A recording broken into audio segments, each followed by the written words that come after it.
കഴിഞ്ഞ വീഡിയോയിൽ നമ്മൾ കണ്ടിരുന്നു ഏതൊക്കെയാണ് ഇന്ത്യയിലെ മേജർ സ്റ്റോക്ക് എക്സ്ചേഞ്ചുകൾ ഏതൊക്കെയാണ്. NSE, BSE, MCX അങ്ങനെയുള്ള സ്റ്റോക്ക് എക്സ്ചേഞ്ചുകൾ നമ്മൾ നോക്കിയിരുന്നു. അതുപോലെ തന്നെ ഡിമാറ്റ് അക്കൗണ്ട് എന്താണ്, ട്രേഡിംഗ് അക്കൗണ്ട് എന്താണ് എന്ന് നോക്കിയിരുന്നു.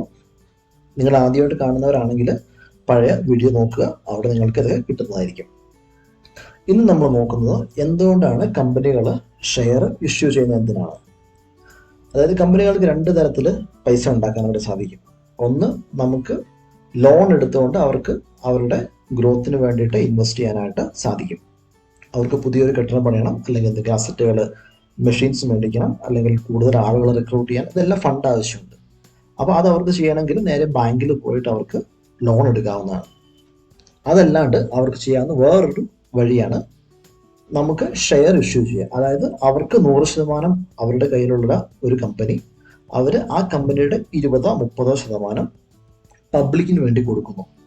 അതായത് അവർ പറയുകയാണ് ഞങ്ങളുടെ കമ്പനിയുടെ വില ഇത്രയാണ്, അതിൻ്റെ 20%, ഇപ്പോൾ 100 കോടിയുടെ കമ്പനി ആണെങ്കിൽ 20% പബ്ലിക്കായി ഓഫർ ചെയ്യുന്നതാണ്. അതായത് 20 കോടിയോളം അതിനെ അവർ പല ഷെയറുകളായിട്ട് തിരിക്കും. ആ ഷെയർ IPO വഴിയാണ് നമുക്ക് കിട്ടുന്നത്. അപ്പം നമ്മൾ അത് മേടിക്കുന്നതുകൊണ്ട് നമുക്കുള്ള ഗുണം എന്താണെന്ന് നോക്കാം. നമുക്ക് രണ്ട് തരത്തിലുള്ള റിവാർഡാണ് ഷെയറുകൾ വഴി കിട്ടുന്നത്. ഒന്നാമതാണ് ക്യാപിറ്റൽ ഗെയിൻസ്. അതായത് കമ്പനി വളരുന്നതനുസരിച്ച് കമ്പനിയുടെ ഷെയർ വാല്യൂ കൂടും. ഇന്ന് നിങ്ങൾ 100 രൂപയ്ക്ക് മേടിച്ച ഒരു ഷെയർ ഒരു 10 കൊല്ലം കഴിയുമ്പോൾ അല്ല 5 കൊല്ലം കഴിയുമ്പോൾ കമ്പനി നന്നായിട്ട് ഗ്രോ ചെയ്യുന്നുണ്ടെങ്കിൽ അതനുസരിച്ച് മുമ്പോട്ട് പോകുന്നതായിരിക്കും. അപ്പോൾ നിങ്ങളുടെ ഇൻവെസ്റ്റ് ചെയ്ത പൈസ ഗ്രോ ചെയ്യും. അതാണ് ക്യാപിറ്റൽ ഗെയിൻസ്. രണ്ടാമതാണ് ഡിവിഡൻഡ്. അതായത് ഓരോ വർഷവും കമ്പനിയുടെ ഗ്രോത്തിൽ പ്രോഫിറ്റ് എത്ര കിട്ടുന്നുണ്ടോ ആ പ്രോഫിറ്റ് അവർ ഷെയർ ഹോൾഡേഴ്സുമായിട്ട് ഈക്വലായിട്ട് ഡിവൈഡ് ചെയ്ത് കൊടുക്കാറുണ്ട്. അതാണ് ഡിവിഡൻഡ് എന്ന് പറയുന്നത്. ഇതിന് എക്സാമ്പിൾ കാണിച്ചു തരാം. ഇത് മണി കൺട്രോളിന്റെ വെബ്സൈറ്റ് ആണ്.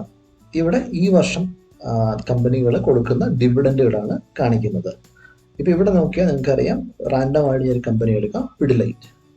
പിഡിലൈറ്റിന്റെ ഇന്നത്തെ വില 3061 രൂപയാണ്. അവര് നമ്മുടെ പിഡിലൈറ്റ് അനൗൺസ് ചെയ്തിരിക്കുകയാണ് അവർ ഡിവിഡൻഡ് 10 രൂപ കൊടുക്കുന്നതായിരിക്കും. അപ്പൊ ഇവിടെ നോക്കിയാൽ അവരുടെ ഹിസ്റ്ററി അറിയാൻ സാധിക്കും. 2022 മെയ്യില് അവര് 10 രൂപ ഡിവിഡൻഡ് കൊടുത്തു പ്രോഫിറ്റ്. അതായത് നിങ്ങളുടെ കയ്യിൽ പിഡിലൈറ്റിന്റെ ഒരു ഷെയർ ഉണ്ടെങ്കിൽ നിങ്ങൾക്ക് 10 രൂപ നിങ്ങളുടെ ബാങ്ക് അക്കൗണ്ടിൽ ഡയറക്റ്റ് വരും ഈ ദിവസം കഴിഞ്ഞ് കഴിയുമ്പോൾ. 2023 11 രൂപ കൊടുത്തിട്ടുണ്ട്, 24 16 രൂപ കൊടുത്തിട്ടുണ്ട്, 25 20 രൂപ, ഓഗസ്റ്റിൽ അവർ വീണ്ടും ഒരു 10 രൂപ കൊടുത്തിട്ടുണ്ട്. അതായത് ഒരു വർഷം 2 പ്രാവശ്യം ഡിവിഡൻഡ് അനൗൺസ് ചെയ്തിട്ടുണ്ട്. ഇതാണ് സ്പെഷ്യൽ ഡിവിഡൻഡ് എന്നാണ് കൊടുത്തിരിക്കുന്നത്. ഇതുപോലെ തന്നെ ക്യാപിറ്റൽ ഗെയിൻ എങ്ങനെ ഉണ്ടാവും നോക്കാം. ഇത് ഇൻഫോസിസിന്റെ ഒരു ചാർട്ടാണ്. ഇൻഫോസിസ് നിങ്ങൾ 2000 വില നോക്കുകയാണെങ്കിൽ 104 രൂപ ആ സംതിങ് ആയിരുന്നു. 2010 200 സംതിങ് ആയിട്ടുണ്ട്. ഇപ്പൊ ഇൻഫോസിസിന്റെ വില ഏറ്റവും കൂടി വന്നിരിക്കുന്നത് 1828%. അത് 10 ഇരട്ടിയൊക്കെ വില കൂടിയിട്ടുണ്ട്. ഇതാണ് ക്യാപിറ്റൽ ഗെയിൻ എന്ന് പറയുന്നത്. ഇനി നമ്മൾ എങ്ങനെയാണ്, സാധാരണ ആൾക്കാർ എങ്ങനെയാണ് സ്റ്റോക്കുകൾ വഴി പൈസ ഉണ്ടാക്കുന്നത് എന്ന് നോക്കാം.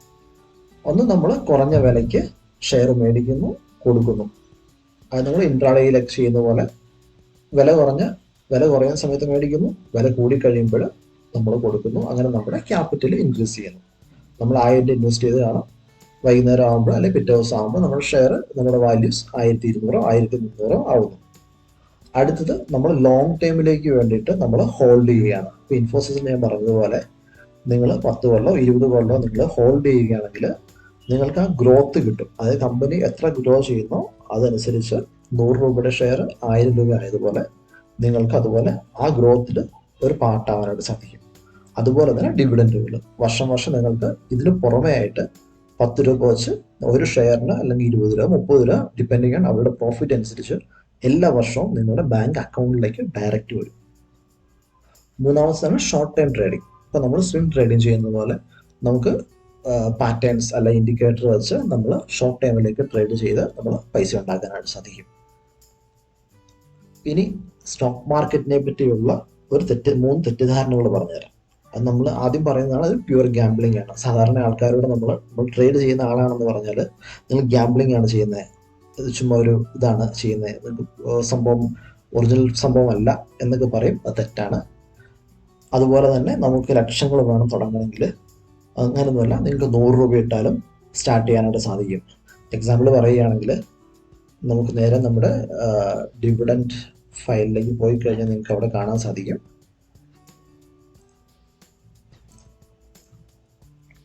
ഇപ്പം ഇവിടെ നിങ്ങൾക്ക് ഓരോ കമ്പനിയുടെ വില കാണാം. ഇപ്പം നമ്മുടെ കേരളത്തിലുള്ള കമ്പനി സൗത്ത് ഇന്ത്യൻ ബാങ്ക് നോക്കിയാൽ മണപ്പുറം നോക്കാം. മണപ്പുറമൊക്കെ 255 രൂപയ്ക്ക് കിട്ടും. NCC 222.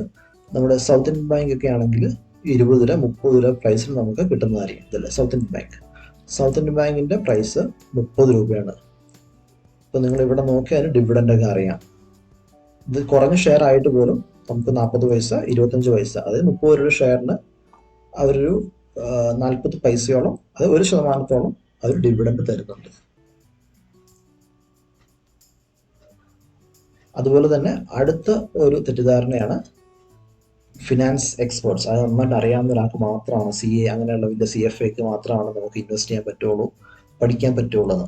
ആർക്ക് വേണമെങ്കിലും സ്റ്റോക്ക് മാർക്കറ്റ് പഠിക്കാവുന്നതാണ്. അതാണ് നമ്മളിപ്പോൾ പഠിപ്പിച്ചുകൊണ്ടിരിക്കുന്നത്. അടുത്താണ് ഇൻവെസ്റ്റിംഗ് എന്താണ്, സ്പെക്കുലേഷൻ എന്താണ്, ട്രേഡിംഗ് എന്താണ് എന്നൊക്കെ പറയുന്നത്. ഈ ഇൻവെസ്റ്റ് ചെയ്യാനും ട്രേഡ് ചെയ്യാനും നിങ്ങൾക്ക് ഡിമാറ്റ് അക്കൗണ്ട് അല്ലെങ്കിൽ ട്രേഡിംഗ് അക്കൗണ്ട് ആവശ്യമാണ്. നിങ്ങൾക്ക് ഡിമാറ്റ് അക്കൗണ്ടും ട്രേഡിംഗ് അക്കൗണ്ട് തുടങ്ങാനുള്ള ലിങ്ക് ഞാൻ ഈ വീഡിയോയുടെ ഡിസ്ക്രിപ്ഷനിൽ കൊടുക്കുന്നുണ്ട്. നിങ്ങൾ ഈ ലിങ്ക് വഴി ജോയിൻ ചെയ്യുന്നവർക്ക് നമുക്ക് മന്ത്ലി ഒരു ഫ്രീ ആയിട്ട് ഒരു സ്ട്രാറ്റജി ക്ലാസ്സുകൾ കൊടുക്കും. അപ്പോൾ നിങ്ങൾക്ക് എൻ്റെ കൂടെ പഠിച്ചുകൊണ്ട് തന്നെ കോൺഫിഡൻസ് ആയിട്ട് ട്രേഡ് ചെയ്യാനായിട്ട് സാധിക്കുന്നതായിരിക്കും. ഇത് നമുക്ക് നോക്കാം ഇൻവെസ്റ്റിംഗ് എന്താണെന്ന്. ഇൻവെസ്റ്റിങ്ങിൽ നമ്മൾ ലോങ് ടൈമിലേക്ക് നമ്മൾ സ്റ്റോക്കുകൾ മേടിച്ച് ഹോൾഡ് ചെയ്യുന്നു. നിങ്ങൾക്ക് ഒരു സ്റ്റോക്ക് മേടിച്ച് വർഷങ്ങളോളം ഹോൾഡ് ചെയ്യാം. നിങ്ങൾക്ക് 1 വർഷം ഹോൾഡ് ചെയ്യാം, 2 വർഷം, 10 വർഷം, 20 വർഷം വേണം. നിങ്ങളുടെ ഫ്യൂച്ചർ നെക്സ്റ്റ് ജനറേഷൻ അത് കൊടുത്തിട്ട് പോകാനുള്ള ഓപ്ഷനുമുണ്ട്. ഇൻവെസ്റ്റിങ്ങിൽ നമ്മൾ കൂടുതലായിട്ട് നോക്കുന്നത് കമ്പനിയുടെ ഫണ്ടമെന്റൽസ് ആണ്. കമ്പനിക്ക് എത്ര ക്യാപിറ്റൽ ഉണ്ട്, എത്ര അവർ ഇൻവെസ്റ്റ് ചെയ്തിട്ടുണ്ട്, അവർക്ക് എത്ര ഡെറ്റ് ഉണ്ട്, അവർക്ക് എത്ര ലോൺ ഉണ്ട്, അതുപോലെ തന്നെ അവരുടെ പൊട്ടൻഷ്യൽ എന്താണ്. ഇപ്പോൾ നമ്മുടെ AI അല്ലെങ്കിൽ നമ്മുടെ ഇലക്ട്രിക് വെഹിക്കിൾസ്, അതിലൊക്കെ നല്ല ഫ്യൂച്ചർ പൊട്ടൻഷ്യൽ ഉള്ളതാണ്. അപ്പോൾ അതനുസരിച്ചാണ് നമ്മൾ ഇൻവെസ്റ്റ് ചെയ്യേണ്ടത്. ഇപ്പം ഞാൻ ആദ്യം പറഞ്ഞിരുന്ന ഇൻഫോസിസ് തന്നെ നോക്കിയാൽ അറിയാം, IT ബൂം ചെയ്യുന്ന സമയത്ത് നിങ്ങൾ 2010 100 രൂപ ഇൻവെസ്റ്റ് ചെയ്തിട്ടുണ്ടായിരുന്നെങ്കിൽ ഇപ്പോൾ അത് 10 ഇരട്ടിയായിട്ട് 1000 രൂപയായിട്ട് നിങ്ങളുടെ കയ്യിൽ ഇരിക്കുമായിരുന്നു. അപ്പോൾ ഇതിൽ ഗുണം എന്താണെന്ന് ചോദിച്ചു കഴിഞ്ഞാൽ നിങ്ങൾക്ക് കോമ്പൗണ്ടിങ് നടക്കും. കോമ്പൗണ്ട് നിങ്ങൾക്കറിയാലോ, 100 200 ആവുന്നു, അങ്ങനെയുള്ള കോമ്പൗണ്ടിങ് എഫക്റ്റ് ഉണ്ടാവും. അതുപോലെ വലിയ സ്ട്രെസ് ഒന്നുമില്ല, നമ്മൾ എല്ലാ ദിവസവും നോക്കേണ്ട ആവശ്യമില്ല. അതുപോലെ തന്നെ ഇതിന് ഒരു പ്രശ്നമുള്ളത്, ഇന്ന് പൈസ കിട്ടും, നാളെ നിങ്ങൾക്ക് ഇരട്ടിയായിട്ട് കിട്ടത്തില്ല. മാർക്കറ്റ് സ്ലോ ആയിട്ടാണ് ഗ്രോ ചെയ്യുന്നത്. അതുപോലെ തന്നെ അതുകൊണ്ട് കോവിഡ് സമയത്തൊക്കെ നേരെ വാല്യൂ കുറഞ്ഞു വന്നിരുന്നു. അപ്പോൾ അതിലൊക്കെ നമ്മൾ സ്റ്റേബിളായിട്ട് പേഷ്യൻസോട് നിൽക്കാൻ പറ്റുമെങ്കിൽ ഒരു നല്ല റിട്ടേൺസ് ഉണ്ടാക്കാനായിട്ട് സാധിക്കും. അടുത്തത് സ്പെക്കുലേഷനാണ്. സ്പെക്കുലേഷൻ നമ്മൾ ഒരു ഹൈ റിസ്ക് എടുത്തുള്ള പരിപാടിയാണ്. ഇപ്പം നമ്മൾ പറയുകയാണ് അടുത്ത മാസം ഈ സ്റ്റോക്കിൻ്റെ വില 100 രൂപയിൽ നിന്ന് 200 ആവുന്നു. അപ്പോൾ നമ്മൾ അതിൽ ഫ്യൂച്ചേഴ്സ് ഓപ്ഷൻസ് ഒക്കെ മേടിച്ച് നമുക്ക് സ്പെക്കുലേറ്റ് ചെയ്യാനായിട്ട് സാധിക്കും. ഇവിടെ റിസ്ക് കൂടുതലാണ്. നിങ്ങൾ പെന്നി സ്റ്റോക്കുകൾ 10 രൂപയുടെ പെന്നി സ്റ്റോക്ക് മേടിച്ചു, പറയുകയാണ് അടുത്ത മാസം 20 രൂപയാവും, അപ്പോൾ എൻ്റെ ഇൻവെസ്റ്റ്മെൻറ്റ് ഡബിൾ ആവുന്നതാണ്. അങ്ങനെ ഒരു ചിന്തയിൽ നമ്മൾ മേടിക്കുന്നു. പക്ഷേ ഇൻ കേസ് നമ്മുടെ കാൽക്കുലേഷൻ റോങ് ആയി പോയി കഴിഞ്ഞാൽ നമുക്ക് വലിയൊരു ലോസ് വരാനുള്ള ചാൻസുകളുണ്ട്. അടുത്തതാണ് ട്രേഡിംഗ്. നമ്മളിപ്പോൾ ട്രേഡ് ചെയ്യുന്ന ഷോർട്ട് ടൈം അല്ലെങ്കിൽ സ്വിംഗ് ട്രേഡിംഗ്, ഡേ ട്രേഡിംഗ് ഒക്കെ ചെയ്യുമ്പോൾ നമ്മൾ ടെക്നിക്കൽ അനാലിസിസ് വെച്ച് ചാർട്ടുകളും പാറ്റേൺസ് ഇൻഡിക്കേറ്ററുകളൊക്കെ ഉപയോഗിച്ച് നമ്മളൊരു ഡിസിഷൻ എടുക്കുകയാണ്. ഇന്ന ഇൻഡിക്കേഷൻ തന്നു കഴിഞ്ഞാൽ ഞാൻ ബൈ ചെയ്യും, ഇന്ന ഇൻഡിക്കേഷൻ വന്നു കഴിഞ്ഞാൽ സെല്ല് ചെയ്യും. ഇപ്പോൾ നിങ്ങൾ രാവിലെ ഡേ ട്രേഡ് ചെയ്യുന്നതാണെങ്കിൽ ഇപ്പോൾ സൂപ്പർ ട്രെൻഡ് എക്സാമ്പിൾ പറയുകയാണെങ്കിൽ ഇൻഡിക്കേറ്റർ വന്നു, ബൈ സിഗ്നൽ കിട്ടി, ഞാൻ ബൈ ചെയ്തു. എപ്പോഴാണ് എക്സിറ്റ് സിഗ്നൽ വരുന്നത് അവിടെ ഞാൻ എക്സിറ്റ് ചെയ്യുന്നു. അപ്പോൾ ഇതിൽ നിങ്ങൾക്ക് റിട്ടേൺസ് കൂടുതലുണ്ടാവും, ലോസ് ഉണ്ടാവില്ലെന്നല്ല, ലോസുകളുണ്ടാവും. പക്ഷെ നമ്മൾ കാൽക്കുലേറ്റഡ് റിസ്ക് എടുത്തു കഴിഞ്ഞാൽ വലിയ ലോസുകൾ വരത്തില്ല. നിങ്ങളുടെ ക്യാപിറ്റൽ എപ്പോഴും സേഫ് ആയിരിക്കും. പക്ഷെ അതിന് നമുക്ക് ഒരു സ്കില്ല് വേണം. നിങ്ങൾ പഠിക്കണം ആദ്യം തന്നെ. ജസ്റ്റ് കണ്ണു അടച്ച് രാവിലെ 9:15 പോയി ഒരു സ്റ്റോക്ക് പിക്ക് ചെയ്ത് ബൈ സെല്ല് ചെയ്ത് കഴിഞ്ഞാൽ നഷ്ടം സംഭവിക്കും. അതിനാണ് എന്നാൽ പഠിക്കുക, റിസ്ക് കാൽക്കുലേറ്റ് ചെയ്യുക. നിങ്ങൾക്ക് ഒരു ദിവസം എത്ര രൂപ നഷ്ടപ്പെട്ടാൽ നിങ്ങൾ ഓക്കെ ആയിരിക്കും. അപ്പോൾ നിങ്ങൾക്ക് ആകെ 1000 രൂപയുള്ളൂ, അതിൽ നിങ്ങൾ 500 രൂപ നഷ്ടപ്പെടുത്തി കഴിഞ്ഞാൽ പിറ്റേ ദിവസം നിങ്ങൾക്ക് ട്രേഡ് ചെയ്യാനുള്ള പൈസയില്ല.